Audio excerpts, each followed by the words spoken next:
Voilà, Léo Messi qui va donc retrouver le PSG dimanche à 18h, huitième de finale de la Coupe du Monde des clubs. PSG Miami, est-ce une revanche contre Messi, 32-16 pour participer au débat? Est-ce que c'est une revanche, Jérôme, alors, de recroiser Messi? Ah, une revanche, je sais pas comment tu peux l'appeler, mais que l'histoire est belle. Que l'histoire est belle. On pensait que ça allait se finir comme ça. Même lui pensait finir loin du Paris Saint-Germain. Manque de bol. Bam, première grande compétition, la première édition de la Coupe du Monde des clubs. Tu retrouves le Paris Saint-Germain, champion d'Europe, face à toi. Mais c'est la meilleure façon pour les Parisiens et pour le Paris Saint-Germain de montrer à Léo Messi que le club, il a grandi depuis qu'il est parti. Et d'autant plus qu'il a grandi. Et qu'aujourd'hui, il y a une vraie ossature, il y a un vrai collectif, il y a une équipe qui ressemble à quelque chose, qui respecte ses supporters, qui respecte le club. Donc rien que pour tout ça, j'ai envie que le PSG en mette une bonne à Léo Messi et à Miami. Mais vraiment, que les supporters viennent avec leurs sifflets qu'ils avaient tous achetés pour les JO pour siffler Léo Messi avec l'Argentine. Mais vu qu'il s'est fait dessus, il n'est pas venu. Qu'est-ce qu'il en a à foutre? Ce sera l'occasion aux États-Unis de sortir. Oui, mais d'accord, mais il peut en gagner 10 s'il a envie. Il a 8 ballons d'or. Mais t'as raison, Pascal, t'as raison. Toi, mais avec moi, hein, pareil. Jean-Michel avec moi, pareil. Dire, on est personne. On est personne pour parler de la carrière de Léo Messi. Ça, tu as raison. Tu as raison. Personne. Mais dans ces cas-là, il y en a aucun qui peut se mettre à sa hauteur parce que c'est peut-être le meilleur footballeur de l'histoire du football. Mais même Zidane. Mais même Zidane, il en a deux. Il en a deux dans la jambe gauche des Zinedine Zidane. Léo Messi, arrête. Il a 8 ballons d'or. Il a 4 Ligues des Champions. Il est champion du monde. Il a gagné la Copa América. Je laisse les gens parler. Je suis poli, moi. Moi, ce que je veux dire, c'est que bien sûr que tout le monde est critiquable. Et d'autant plus quand tu t'es foutu d'autant plus quand tu t'es foutu de la gueule du monde au Paris Saint-Germain pendant 2 ans, alors que c'est le PSG qui t'a sauvé déjà ton salaire, parce que Barcelone, ils t'ont mis dehors parce qu'ils pouvaient plus te le payer, le salaire, et il y avait aucun club en Europe qui lui permettait de toucher autant et de rester au très haut niveau pour gagner la Coupe du Monde. On a très bien compris que c'était pour ça que tu étais venu à Paris. Mais pourquoi derrière tu te plains? Pourquoi tu dis ouais, on m'a mis dehors, et pourquoi le club m'a pas respecté? Mais pourquoi toi t'as respecté les gens ici? Il a respecté personne, et encore moins les Français, parce que ils mettent des tirs jusqu'au mois de février, comme l'a dit Arthur, et je le remercie de nous sortir toutes les grandes phrases de Léo Messi, tellement il a été courageux. Il a fallu qu'il aille de l'autre côté, aux États-Unis, et de démonter le Paris Saint-Germain et la France. Arrêtez. Et son histoire, et sa famille était malheureuse, mais sa famille, tu sais où elle vivait?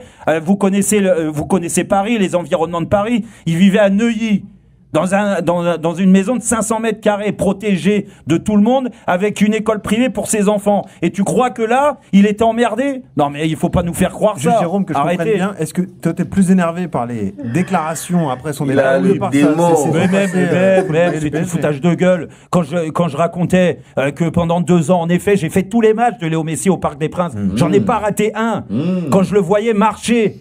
Et bien sûr que des fois, quand il avait le ballon dans les pieds, mais comme il fait encore à Miami à 38 ans, et comme il fait avec l'Argentine, quand il a le ballon dans les pieds, bien sûr que il y a toutes les lumières s'éclairent, le stade s'illumine, il n'y a pas de problème, il a du génie ce mec-là, il a un talent incroyable, mais l'investissement était bien insuffisant au Paris Saint-Germain, les gars. C'est pas Jérôme Roten qui vous apprend ça, vous l'avez tous vu, et ceux qui n'ont pas envie de le dire, c'est parce qu'ils n'ont pas les coronesses de le dire, parce que c'est Léo Messi. Alors, est-ce que Jean-Michel a le courage de le dire? Qu'est-ce que t'en penses, Jean-Michel? Est-ce que c'est une revanche? Mais on ne peut pas passer à autre chose. Monsieur Giraud. Je sais pas. Honnêtement, je sais pas pourquoi on se met en colère et on veut à tout prix humilier. Il fait ce qu'il veut, humilier Messi. Bravo Jean-Michel. Parce que je considère que les réactions de Messi sont superflues. Il pourrait s'en passer. Mais de là à faire une fixette sur Messi et sur ce qu'il n'a pas fait au Paris Saint-Germain, les choses sont passées, les événements sont passés, les résultats sont passés. Ah, donc rien n'est grave alors. Mais c'est pas, je te dis pas. Bonjour les amis, j'espère que vous allez bien. Monsieur Roten, il s'enflamme. On est sur Roten s'enflamme. Moi, j'aimerais dire à Monsieur Roten, je pense que tu t'es enflammé trop vite. Fallait attendre, le match passe, tu t'enflammes, tu fais tes coups de gueule, tu dis tout ce que tu veux dire. Fallait attendre. On est sûr de rien, c'est un match. c'est un match et tout peut se passer. C'est pas Champions League. C'est-à-dire, il y a quelqu'un qui m'a dit dans les commentaires, sauf miracle. Oui, ça c'est vrai. On est tous d'accord, je suis d'accord avec toi, que le Paris Saint-Germain et Inter Miami, c'est deux mondes différents, c'est deux mondes à part. Le gap entre les deux est énorme. C'est-à-dire, on s'attend à ce que le Paris Saint-Germain ne marque pas moins de 5 buts à Inter Miami. On a tous vu les matchs d'Inter Miami. On connaît la défense qu'ils ont. On connaît même l'attaque. On voit que Messi est moins impliqué dans l'aspect offensif du jeu. En fait, en attaque, c'est compliqué pour eux. Donc, on s'attend à ce que le Paris Saint-Germain domine normalement et écrase Inter Miami. C'est-à-dire, quand je vous dis que Miami peut gagner ce match, les amis, moi-même, je m'accroche sur le miracle d'un seul match. C'est un match, les gars. Si c'était aller et retour comme en Champions League, je pouvais même pas être là en train de vous dire ouais. Mais les amis, un match. Déjà, le Paris Saint-Germain qui s'est fait surprendre par Botafogo. Botafogo les a tapés. Personne ne voyait Botafogo battre le Paris Saint-Germain. C'est-à-dire, quand tu poses la question aux supporters parisiens, après avoir marqué 9 buts en 2 matchs contre 2 gros adversaires en Europe, 9 buts sans encaisser un seul. C'est pas comme le Barça qui a pris 7 contre l'Inter Miami. Contre l'Inter Milan, désolé. C'est pas le Barça. Donc, après 2 matchs successifs où le Paris Saint-Germain a presque marqué 10. C'est-à-dire contre Atletico, il pouvait marquer un 10e but. Sans encaisser un but. Contre Botafogo, ne même pas faire un match nul. Botafogo qui marque en premier mi-temps. Et vous n'allez pas me dire qu'en un match, avec Messi, avec Suarez, avec Busquets qui sont dans cette équipe et Jordi Alba s'il revient, parce qu'on sait que voilà, ces derniers temps il a été blessé, s'il peut jouer ce match-là, je pense que même s'il est à 50%, il va sûrement jouer ce match-là. Donc, vous n'allez pas me dire que je ne peux pas m'accrocher sur le fait qu'en un match, Inter Miami peut choquer le Paris Saint-Germain. Je suis même pas d'accord. C'est ça que je dis à M. Roten, tu t'es vite enflammé. Vite enflammé parce que si, et seulement si je le dis encore, si Miami choque le Paris Saint-Germain, moi je ne sais pas où il va mettre sa bouche, je ne sais pas où il va mettre sa tête. On comprend, tu as la rancœur, tu as le démon de Messi, tu es supporter parisien. Et comme je vous disais, depuis qu'ils ont pris cette Champions League, l'arrogance s'est multipliée fois 10. L'arrogance des Parisiens s'est multipliée fois 10. Ils peuvent agresser qui ils veulent maintenant. Ils sont dans la légitimité. Ils peuvent parler. Ils sont champions d'Europe aussi. Ils ont une étoile. Donc, M. Roten qui s'enflamme et qui danse, toujours dans son... Tu t'es trop vite enflammé. Il a raison de s'enflammer. Le Paris Saint-Germain est fort que Miami. Mais... Monsieur Roten, qui a plus à perdre dans ce match que l'autre? C'est le Paris Saint-Germain. Le PSG a tout à perdre s'ils se font éliminer, s'ils se font surprendre par l'Inter Miami. Ils ont tout à perdre dans ce match-là. Ils arrivent dans la compétition en tant que les super favoris, l'équipe qu'il faut battre, champion d'Europe. C'est-à-dire quand on parle du football, le football européen est d'abord au top. C'est d'abord là-bas. C'est pour ça que Mbappé a critiqué les autres au football, le football sud-américain surtout. Parce qu'on sait qu'il y a Champions League, il y a le football européen, avant que les autres maintenant commencent à se chercher là. Et donc, le Paris Saint-Germain arrive en tant que favori, grand favori. Botafogo a choqué, c'est-à-dire Botafogo nous a surpris en les battant, en les tapant. Rien n'exclut que Miami, en un match, peut le faire. Donc, qui a plus à perdre? Le Paris Saint-Germain. Parce qu'on s'attend à ce que le Paris Saint-Germain soit l'équipe qui soulève cette Coupe du Monde des clubs. Maintenant, il y a d'autres candidats, comme Manchester City, il y a le Real Madrid, il y a le Bayern, les équipes comme ça, même Chelsea, voilà.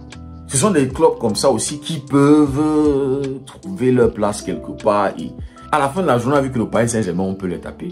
Parce que les Parisiens se croyaient trop beaux, trop invincibles, personne, on est intouchable. meilleur club du monde, meilleur machin, jusqu'à ce que Botafogo.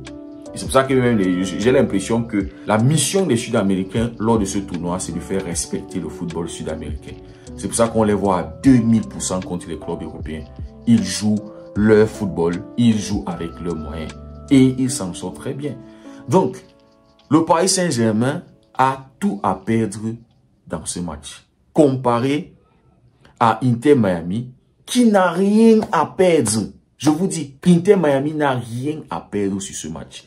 Ils savent déjà qu'ils arrivent comme des underdogs. Ils arrivent comme les plus faibles. C'est-à-dire, ils arrivent sachant que ils viennent jouer contre une équipe qui est 10 fois meilleure qu'eux. Donc, que le Paris Saint-Germain colle une ou qui ne colle pas, ça n'enlève à rien de la compétition d'Inter Miami. Leur compétition est déjà réussie. Je ne sais pas si vous en rendez compte. Leur compétition est déjà réussie. Ils n'ont perdu aucun match en phase de groupe. On sait que la participation d'Inter Miami à cette Coupe du Monde des clubs a été énormément critiquée. Énormément. On les a invités, ils ne méritent pas, ils n'ont pas remporté la CONCACAF, ils n'ont pas. C'est la FIFA, c'est Lionel Messi. Ben c'est Lionel Messi. Si Ronaldo, peut-être si Ronaldo s'était qualifié avec Al Nassr et tout, peut-être. Mais nous sommes en Amérique. C'est-à-dire qui représente, c'est-à-dire qu'on dit football, qui a l'image, qui a cette image de football là en Amérique, c'est Lionel Messi. Comment vous voulez organiser un tournoi comme ça là? C'est-à-dire même pour l'audience, même pour la visibilité du truc, pour que les gens puissent s'intéresser, il faut un nom. C'est pas seulement Mbappé, c'est pas seulement le Real Madrid. Mais quand tu entends que Lionel Messi est là, s'il y avait Cristiano. Donc, ils ont déjà réussi leur compétition, ne perdant aucun match dans les phases de groupe. Ils ont gagné un match et c'est contre l'équipe qu'on pensait même qui allait être l'équipe la plus redoutable pour Porto, équipe européenne qui joue Champions League et tout ça. Inter Miami les a battus avec un magnifique coup franc de du GOAT. C'est eux, ça dit c'est eux là qu'ils ont battu. Match nul contre Al-Ahly, match nul contre Palmeiras. Ils se qualifient pour les 8e de finale. Ça dit leur compétition est réussie. Personne ne les voyait même déjà sortir de ce groupe-là. Ça dit si, les gars. Donc, le Paris Saint-Germain a tout à perdre sur ce match. Monsieur Roten. Donc, quand tu t'enflammes là, si Miami surprend le Paris Saint-Germain dimanche, je ne sais pas où tu vas poser la tête, frérot. Je ne sais pas. Et Messi, il n'a rien à cirer. Ça ne va rien toucher. Déjà que Messi a félicité ses gars, le fait de se qualifier. Le fait de se qualifier déjà des phases. C'est-à-dire, ils ont réussi leur compétition, ils ont participé. Ce qui veut se passer maintenant dans les éliminatoires et tout ça. Et c'est un match, c'est pas aller-retour. Et troisièmement, je me rappelais encore, jamais Messi est arrivé au Paris Saint-Germain pour le projet sportif. Jamais. Monsieur Nasser Al-Khelaifi avait d'autres projets. En ce moment-là, Paris Saint-Germain, c'était mode Starmania, mode on a l'argent, mode on peut signer qui on veut. Parce que tu ne peux pas signer un capitaine, c'est-à-dire tu ne peux pas signer Lionel Messi. Et dans la même équipe, dans le même effectif, Kylian Mbappé, c'est le boss. Tu ne peux pas avoir deux boss sur le terrain. Il dit Messi marche. On est habitué à Messi qui marche, ça fait combien d'années? Au Barça, il le faisait déjà. On avait déjà commencé à voir Messi qui marchait. Messi a été moins investi, Messi marchait. Tu ne peux pas avoir dans un même effectif deux patrons. Messi, c'est un patron. Messi, c'est un boss. Quand il va en Argentine, on voit que ça bosse autour de lui. Vous ne pouvez pas signer Lionel Messi. Et dans la même équipe, tu as Messi qui ne va pas courir, qui ne va pas faire trop d'efforts défensifs. Et tu as Mbappé aussi qui est là, qui se sent le boss. En fait, en ce moment-là, les clés étaient entre les mains de Mbappé. Le projet, c'était Kylian Mbappé. Comment est-ce que tu veux que ça fonctionne? Ça ne peut pas fonctionner. Si tu signes Lionel Messi, tu es dans l'obligation que l'équipe autour de Messi bosse. Les 9 autres joueurs doivent se donner à 2000%. Ils doivent travailler. Messi, c'est 95% la tête, le génie, 5% le corps. Contrairement à des joueurs comme Arroyo, Asensio, 99% c'est le corps et 1 seul % c'est la tête. C'est pour ça que c'est compliqué de défendre souvent chez eux. Ils vont te commettre des fautes bizarres, ils vont te mettre l'équipe en difficulté. Messi, c'est 95% ou bien même 97% la tête. Lui-même, il a dit quand Messi touche le ballon est entre les pieds de Lionel Messi, le jeu s'illumine. Et dans cet effectif, tu as Mbappé qui ne court pas assez, qui ne fait pas les efforts défensifs. Tu as Mbappé qui attend le ballon là-bas devant. C'est Messi qui doit courir. Ça dit, je pose la question aux Parisiens. Tu es Mbappé et Lionel Messi sur le même terrain. Les gars, c'est Messi qui doit faire des efforts défensifs. C'est Messi qui doit rentrer pendant que Mbappé est là-bas devant. Il attend qu'on le serve pour qu'il marque. Comment est-ce que vous attendiez que ça fonctionne? C'est-à-dire le football vous a montré que vous-même vous étiez dans l'erreur. Parce que Messi qui joue au Paris Saint-Germain va avec l'Argentine remporter la Coupe du Monde. On l'a vu avoir des titres d'homme du match lors de toutes les phases de la Coupe du Monde. Ça ne vous a rien enseigné. Vous signez Messi, mais c'est Mbappé qui est son chef. Et vous voulez que le projet puisse marcher. Vous voulez que Messi vous donne la Champions League. Messi s'investisse. Il s'investisse. Vous voulez quoi? Vous n'avez pas mis Messi dans les conditions sportives nécessaires pour qu'il puisse se déployer, pour qu'il puisse être épanoui. Quand Messi dit qu'il n'a pas été épanoui au Paris Saint-Germain, c'est ça. Le Paris Saint-Germain n'avait pas de projet sportif quand il signait Lionel Messi. Oui, il s'attendait que oui, avec la magie de Lionel Messi, puisque Messi c'est un génie, puisque Messi c'est... Il s'attendait que non, naturellement Messi va... Non. Tu dois mettre Messi dans les conditions qui le permettent de déployer ses ailes, d'illuminer le jeu. Et dans tout ça, Messi marque 32 buts avec le Paris Saint-Germain, les gars. 32 buts. Donc, monsieur Roten, tu t'es peut-être vite enflammé. Et deuxièmement, Messi et Inter Miami n'ont rien à perdre sur ce match-là. Au contraire, le Paris Saint-Germain a tout à perdre. Si le Paris Saint-Germain perd dimanche. Donc, baissez un peu votre arrogance. On sait que vous êtes les champions d'Europe. Vous êtes vraiment la meilleure équipe voilà, au monde actuellement, ou bien de l'Europe, je ne sais pas trop. Mais baissez un peu votre arrogance. C'est une seule Champions League. Messi en a 4. Be humble, sit down. Dites-moi ce que vous en pensez en commentaire. Si le contenu vous a plu, n'hésitez pas à liker, à partager. Pour ceux qui découvrent la communauté, n'hésitez surtout pas à vous abonner. Merci beaucoup d'avoir suivi la vidéo. On se dit à très bientôt. Prenez tout soin de vous et que Dieu vous bénisse.